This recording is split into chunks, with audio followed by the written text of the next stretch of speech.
Assalamualaikum warahmatullahi wabarakatuh. Halo teman-teman, saya Salviana Puspita Dewi, NPM 202200028, Program Studi Pendidikan Sejarah Universitas Muhammadiyah Metro. Di video kali ini, saya akan menjelaskan bagaimana upaya penyelesaian Perang Teluk I dan dampak dari Perang Teluk I. Dan video ini dibuat untuk memenuhi tugas akhir mata kuliah Sejarah Asia Barat Daya, dosen pengampu Umi Hartati MPD. Berikut penjelasannya. Penjelasan pertama yaitu upaya penyelesaian Perang Teluk I. Dalam perang ini tidak ada yang menang maupun kalah, hingga akhirnya perang ini berakhir setelah Iran bersedia menerima resolusi Dewan Keamanan PBB nomor 598 tahun 1988. Pada resolusi tersebut, Iran diminta untuk melaksanakan gencatan senjata. Hal ini mengacu pada Perjanjian Algiers yang sudah disusun sejak tahun 1975 dan sudah disepakati oleh keduanya. Perjanjian Algiers adalah perjanjian antara Irak dan Iran yang dipelopori oleh Presiden Aljazair, yaitu Houari Boudinen. Perjanjian ini dilaksanakan di ibu kota Aljazair, yaitu Algiers atau bisa disebut juga Algiers. Tujuannya untuk meredam perselisihan kedua negara. Pada perjanjian ini dipertemukanlah petinggi dari kedua negara seperti Saddam Hussein dari Irak dan Shah Reza Pahlavi dari Iran.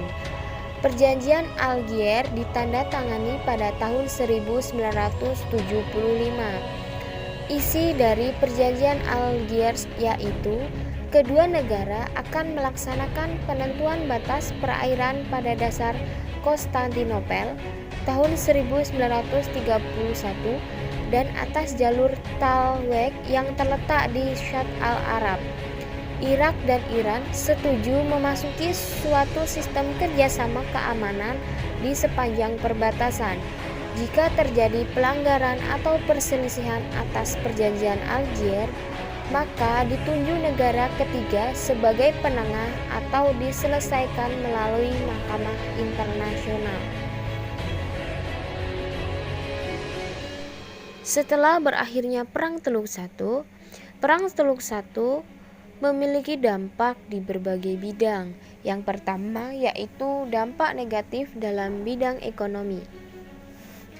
Perekonomian Irak mengalami kehancuran serta terkena blokade ekonomi dan sanksi dari PBB.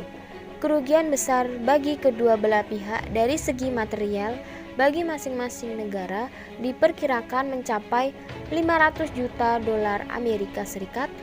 Jumlah kerugian lebih besar harus ditanggung Irak yang selama perang memang aktif mencari pinjaman uang untuk menambah persenjataan. Produksi minyak yang menurun drastis mempengaruhi perekonomian dunia, khususnya bagi industri-industri di dunia barat dan Jepang. Ladang minyak dari kedua negara mengalami kerusakan.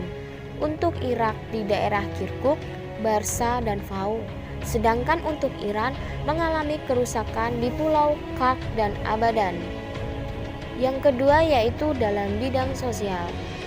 Jumlah korban jiwa yang tewas Irak mungkin mencapai 200.000 jiwa lebih, sementara Iran mencapai 1 juta jiwa sebagai akibat dari taktik militer Iran yang banyak mengorbankan tentaranya untuk berhadap-hadapan langsung dengan moncong senjata musuh, dan perpecahan di negara Arab menimbulkan rasa yang tidak nyaman dan suasana kehidupan sehari-hari yang tegang dan tercekang yang disebabkan oleh adanya peperangan. Yang kedua yaitu dampak di bidang militer. Banyak korban peperangan ini tidak hanya dari non-sipil, namun juga dari kemiliteran di kedua negara yang banyak tewas dan luka-luka serta cacat fisik dalam peperangan ini, serta banyak persenjataan dan alat-alat kemiliteran yang digunakan pada peperangan ini rusak berat atau bahkan tidak dapat digunakan lagi. Yang keempat yaitu dalam bidang politik. Amerika Serikat semakin kuat pengaruhnya di Timur Tengah. Adanya sikap anti-USA dari pihak Irak yaitu Amerika Serikat, proses jalannya pemerintahan di kedua negara menjadi kurang efisien dan terhambat karena adanya perang ini. Untuk dampak selanjutnya yaitu dampak positif. Yang pertama yaitu selain kerugian materi dan korban jiwa, tidak ada perubahan berarti pasca perang. Wilayah-wilayah yang menjadi bahan sengketa statusnya kembali seperti sebelum perang dan batas antara kedua negara juga tidak banyak berubah. Wilayah perairan Syat al-Arab contohnya, tetapi dibagi menjadi milik kedua negara dengan batasnya adalah titik terdalam pada perairan. Yang kedua yaitu teknologi persenjataan perang yang canggih di antara kedua negara yang meningkat pesat sehingga berpengaruh positif bagi peningkatan persenjataan kemiliteran masing-masing negara. Jadi, kesimpulan dari Perang Teluk I adalah Perang Teluk I merupakan peperangan antara Irak dan Iran di wilayah Teluk Persia yang berlangsung selama 8 tahun dari 1980 sampai 1988. Perang ini juga seringkali disebut dengan Perang Irak-Iran. Peperangan dengan kekuatan imbang di antara keduanya tersebut menggunakan taktik yang mirip dengan Perang Dunia, yaitu dengan pos-pos pertahanan parit, serangan bayonet, pos pertahanan senapan, dan sebagainya. Terjadinya Perang Teluk I antara Iran dan Irak dilatar belakangi oleh beberapa hal, di antaranya adalah perseteruan antara Irak dan Iran, sengketa wilayah Irak dan Iran, munculnya revolusi Islam di Iran, percobaan pembunuhan terhadap pejabat Irak, dan Perang Teluk I diawali dengan penyerangan Iran di Irak pada saat acara Konferensi Ekonomi Internasional yang diselenggarakan oleh Persatuan Mahasiswa Asia pada April 1980. Jatuhnya bom secara tiba-tiba tersebut membuat acara konferensi gagal dan ditanggapi oleh Irak sebagai pernyataan perang Iran. Perang yang terjadi selama 8 tahun berakhir seri, baik dari pihak Irak maupun Iran tidak ada yang menang ataupun kalah. Pada akhirnya, kedua belah pihak resmi melakukan gencatan senjata dan mengakhiri perang pada tahun 1988 setelah Iran bersedia menerima resolusi dari Dewan Keamanan PBB nomor 598.